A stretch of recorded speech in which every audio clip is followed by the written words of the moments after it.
Senate Republicans and the Federal Reserve sparring over allegations of Chinese influence at the bank. We have new CNN reporting. So this morning, Senate Republicans are accusing the Federal Reserve of failing to combat Chinese efforts to gain influence. The Fed is pushing back on a new report that claims to reveal multiple employees and persons of interest inside the central bank with potentially concerning connections to the Chinese government and institutions. CNN's Katie Bo-Lillis is joining us now on this story. Katie Bo, tell us about this.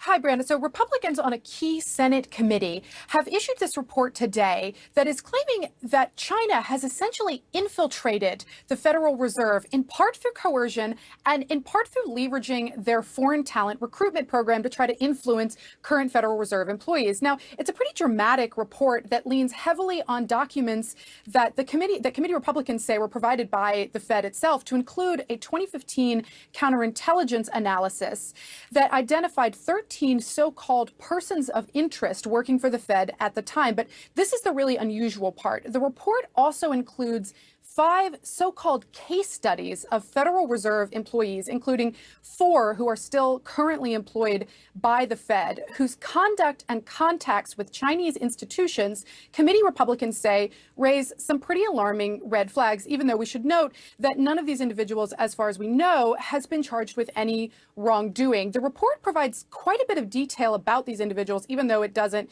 name them by name. And Federal Reserve Chairman Jerome Powell is pushing back really strongly on these report's findings. And I want to read you what he wrote in a letter to the committee's top Republican, Senator Rob Portman, in a letter sent yesterday. He said, "We are deeply troubled by what we believe to be the report's unfair, unsubstantiated, and unverified insinuations about particular individual staff members."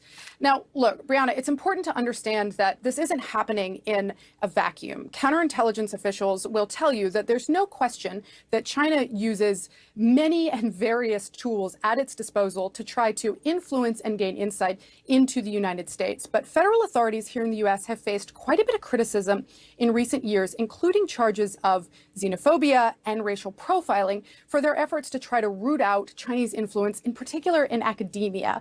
So I think what this debate exposes is it really highlights some of the challenges that federal authorities have had in trying to separate out espionage from legitimate contacts between U.S. and Chinese organizations without trampling on anybody's civil rights in the process. Brianna. Certainly. Katie Bo, thank you for that reporting.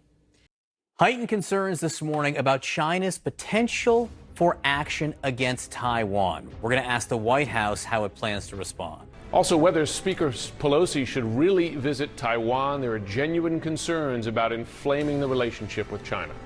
Now to a warning from China for the U.S. to cancel a proposed visit from House Speaker Nancy Pelosi, saying it will resolutely defend national sovereignty over the visit.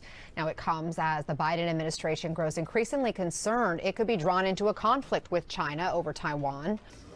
We have new CNN reporting that the White House is working behind the scenes to convince House Speaker Nancy Pelosi of the potential risks of traveling to Taiwan. Sources tell CNN Pelosi is planning to visit in the coming weeks as part of a broader trip to Asia. CNN's Barbara Starr joins us now. Barbara, there are also new warnings from China today.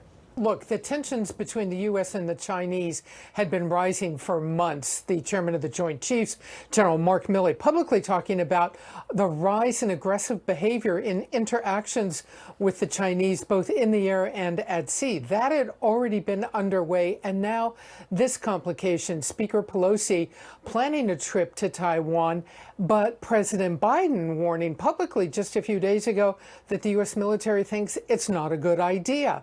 Well, if Pelosi were to back down and not go, a lot of criticism from Republicans that the Biden administration too soft on China and is basically acceding to their wishes. And allow people to get away from that. No one is above the law. I believe him. Let me tell you, no one is above the law. That creates anarchy. What do our young people think when criminals get away with committing crimes and not being held accountable? That, no one is above the law. But I think it speaks to the bigger strategy of what Russia is attempting to do, and that is to create a famine in Africa, and that will threaten, due to migration, Europe.